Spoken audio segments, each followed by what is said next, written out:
like that. You saying there, in your experience in baseball, there was never a player that moved that needle Meaningfully enough that would cover their salary, never once, and there's never been a player. And anyone who tells you otherwise, they're simply lying to you. But I'm about to give you the exception. Caitlin Clark, with Unrivaled, would be the example where she will bring with her a pot of money that otherwise would not be available to Unrivaled, and that would help inform me what I'd be willing to give her, which I assume is what they are willing to give her, which is going to be far greater than anyone else in the league. It will be more money overall comp than the co-founders. There will be an opportunity for more equity because it's measurable, because I bet that they've negotiated in a way with their partners that should they get this tornado of benefit, which is named Caitlin Clark, then what may be worth $1 today is worth $2 tomorrow, and they want to monetize that. Commissioner panic isn't only triggered now, it's DEFCON 1. Because Caitlin Clark supporters have once again turned down Unrivaled in an impolite manner. You can hear the sirens going off in Miami. They didn't ignore it or divide themselves. Instead, they trampled on it, smashed it, and made sure that everyone in the audience knew exactly what the message was. Of Unrivaled announcing this is all strategic. They could have announced this at literally any other time. They are doing it as a negotiation tactic. We have also heard from players that the WNBA does not want players to play in Unrivaled, and they don't want them to play in overseas leagues. I have been one who has said from the beginning, I just don't see how these two leagues coexist. I don't see how they coexist if both of them are successful. At the end of the day, Unrivaled is a competitor league to the WNBA. You don't see it in any other pro sports. Now, the WNBA is different because they have a shorter season. They haven't been able to pay the players so much. Clark's fan base has turned down Unrivaled's advances twice in the last 2 years.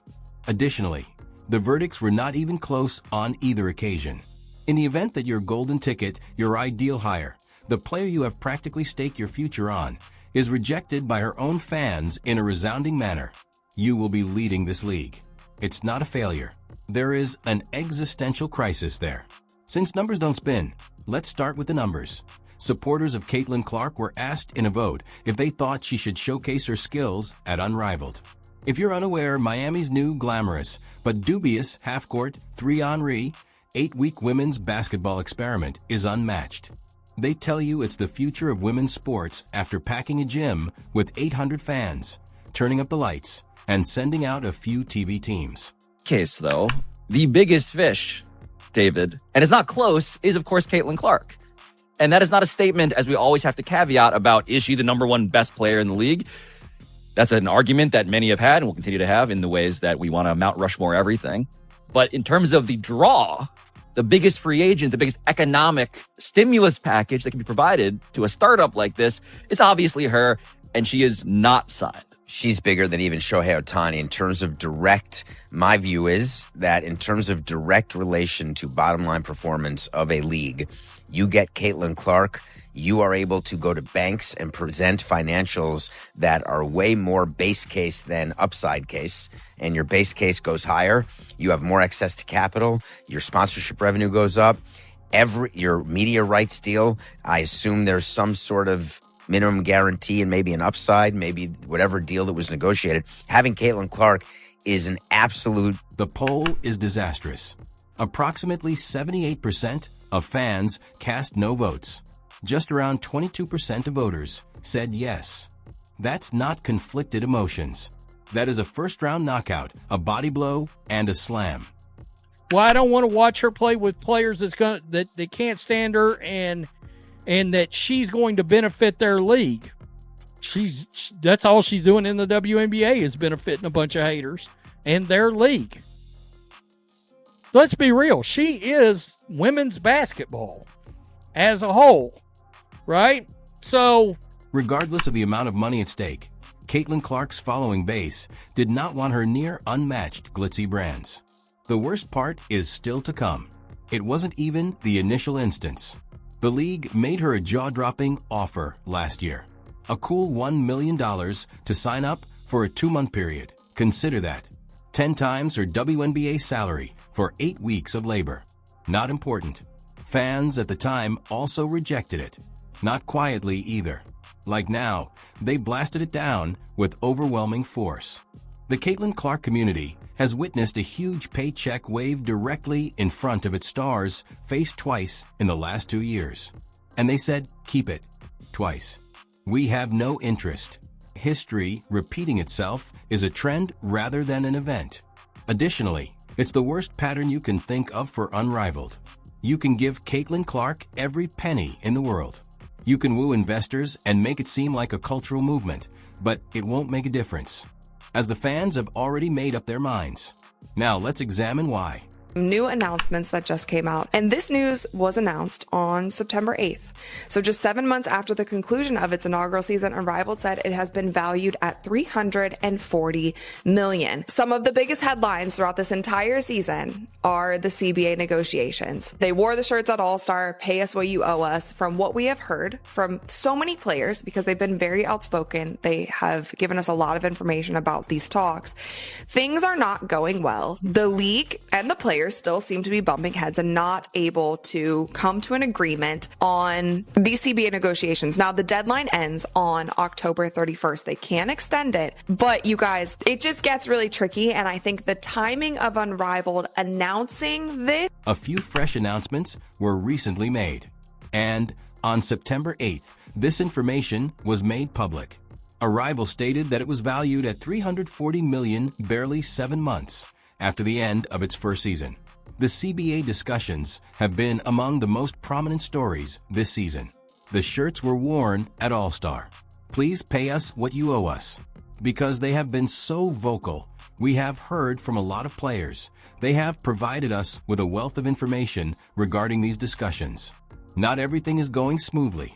It appears like the players and the league are still having trouble reaching a consensus during the CBA talks. The current deadline is October 31st. They can extend it, but it just gets incredibly complicated. And I believe Unrivaled made this announcement at the worst time. Let's start by discussing culture. Whether she likes it or not, Caitlin Clark is the driving force behind women's basketball. The players on the other team dislike her attention. A few of her co-workers make fun of her celebrity status, whatever you want to call it. She is followed every night in the WNBA by jealousy. And now you're telling her admirers that she ought to join a league where jealousy is ingrained in the character rather than merely present. Because Unrivaled is player-owned and player-operated. Keep in mind that you are entering a field where half of your bosses are also your competitors. Do you think the WNBA is now experiencing tension? Imagine entering a new league where the people who are paying your salary are against your success. Supporters are not stupid.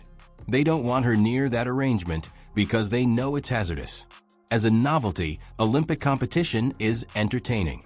However, fans simply do not regard it as the cornerstone of a professional sports league. It doesn't matter to them. It's half-court drills condensed into a television program. And that is exactly what it appears to be when you turn on the broadcast. Uncomfortable filming angles, dim lighting, and gyms that appear vacant. Even though there are 800 tickets available, it appears to be a high school scrimmage on TV. The harsh reality is as follows. Basketball is adored by Caitlin Clark's followers, but they dislike gimmicks. Instead of putting her in a glorified summer camp league, they want her on the biggest platform. And lastly, trust is the main factor. Unmatched, recently established, shaky, still in its infancy, and having trouble even establishing its legitimacy. The league, its leadership, its product, and its long-term stability are all distrusted by Caitlin Clark's audience. They try to ride Clark's coattails, but they see it through as a gaudy cash grab. They believe she is more deserving. The commissioner of Unrivaled genuinely believed they had the advantage in this situation. Cash. And they ought to have been correct on paper. Clark makes about $78,000 as a rookie in the WNBA. Include endorsements and bonuses. Although she earns more, her team's actual salary pales in comparison to the amount of money she produces. Then Unrivaled appears with an 8-week, $1 million promise. More salary, less travel, and a shorter season. If you only consider the stats, it's the better option. However, Clark supporters continue to reject the offer. Why? since they are aware of her worth. Caitlin Clark isn't a very talented athlete. For any organization fortunate enough to have her, she generates $50 million in income annually. When you consider that she is solely responsible for the WNBA's $2.2 billion TV rights contract, the million-dollar bait seems foolish. Networks don't spend that much money on Breanna Stewart, A.A. Wilson, or Angel Reese alone. Because Caitlin Clark boosted the market, they coughed it up. Fans are aware that $1 million is nothing in comparison to the cultural influence she wields. They believe that Unrivaled is undervaluing her rather than uplifting her. They are so eager to say no because of this. Given that fans are constantly interested in this information, let's compare some numbers.